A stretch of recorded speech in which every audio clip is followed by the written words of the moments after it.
Hey, what's up everybody? It's David McGill. Now, I've been asked multiple times in the last few weeks if I let owner-operators run under my authority. And the answer to that question is no, I don't. And I just decided to shoot this video to explain the pros and cons of letting owner-operators run under your authority. So that way, this information might be helpful to somebody else out there. Now, the biggest benefit or pro of, having somebody run under your authority is the increase in revenue that you'll see.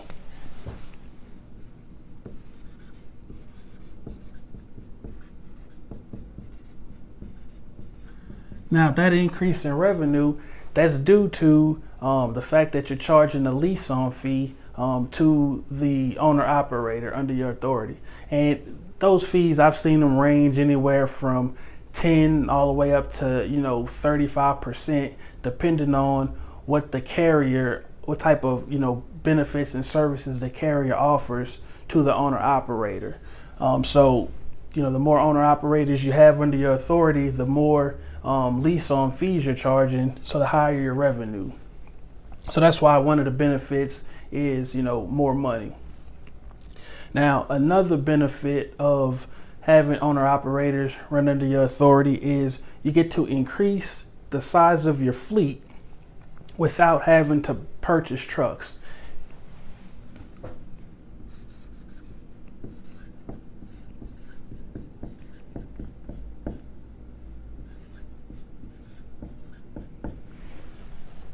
Now, because owner-operators have their own equipment, or at least their own trucks, they'll run under your authority. And let's say if you have 5 trucks, and then there is an opportunity to where you can secure a very good lane, and maybe the shipper is going to require that you have 8 trucks.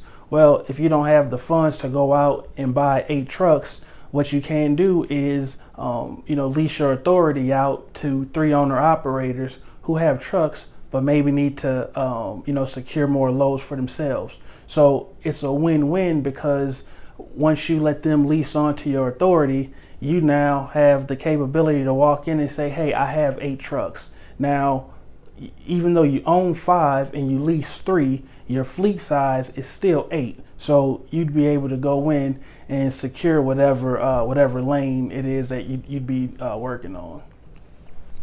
Now, even though there are pros to having people lease on your authority, there are also cons. Now, one of the biggest cons is the CSA score. And what I mean by that is, leased on drivers, they are subject to the same rules, like in terms of the FMCSA and the DOT. They are your driver in their eyes. So let's say they go out and rack up a bunch of out of services during their inspections. Well, that's going to lower your CSA score, because they're running under your authority. So having too many issues with the FMCSA could jeopardize your operating authority, where it could possibly be revoked. Now, another con is, depending on your agreement with the owner operator, another con could be finding loads. Now, I've seen situations where carriers, they're the ones who are responsible for dispatching the owner operators. Now, if you have 5 trucks of your own that you're dispatching, and you take on 3 more owner operators, now you've just increased your workload, because now you have to find loads for another 3 trucks. So it could mean an increase in work.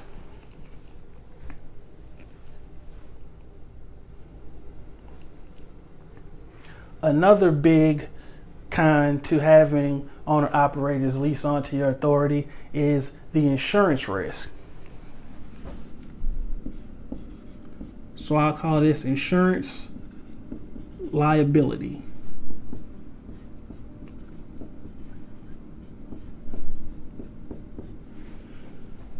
So as the motor carrier, you're the one who's responsible. You're the motor carrier responsible for safety, according to the FMCSA and DOT. So what that means is your general public liability insurance is going to be the insurance that's in effect for the owner operators that are leased onto your authority.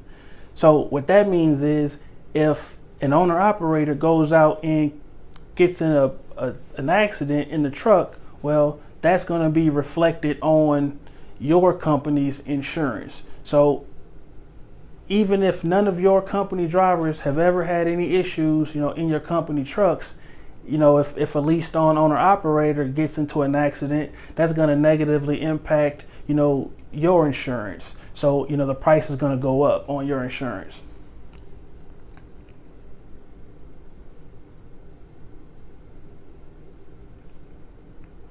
Another kind to leasing on owner operators is the administrative work that's going to be required.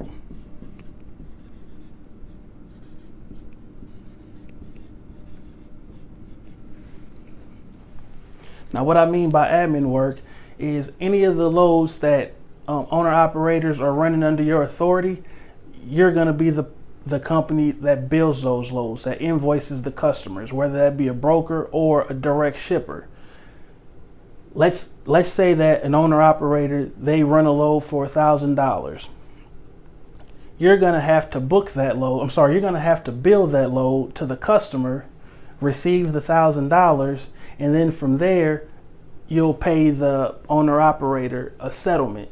And, depending on what the agreement is, there'll be different expenses you may deduct from that settlement, which obviously your lease on fee would be one of them. But, if they're using your company's fuel card, then you'll deduct their fuel expenses from their settlement. If you purchase the plates for like their license plates, then you're probably deducting, their license plate fees from their settlement. Same thing with, ELD services and things like that. So having owner operators running under your authority, they are going to create, more administrative work. Now, I'm not saying that running a lease on company is a bad thing. It's just when I look at the pros and the cons for my personal situation, I just decided that that's not the type of operation that I want to run at this moment. Now, in the future, that may change. Things always seem to change. So I may change my mind down the line. But as of right now, that's not the type of operation that I want to have.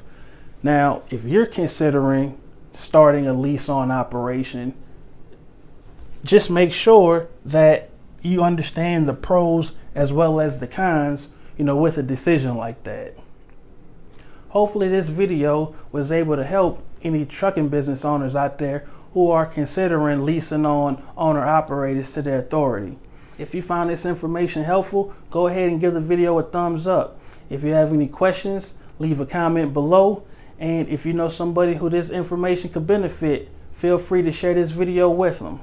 Also, subscribe to the channel if you haven't already, and look in the description box for, some information that may be beneficial to your trucking business.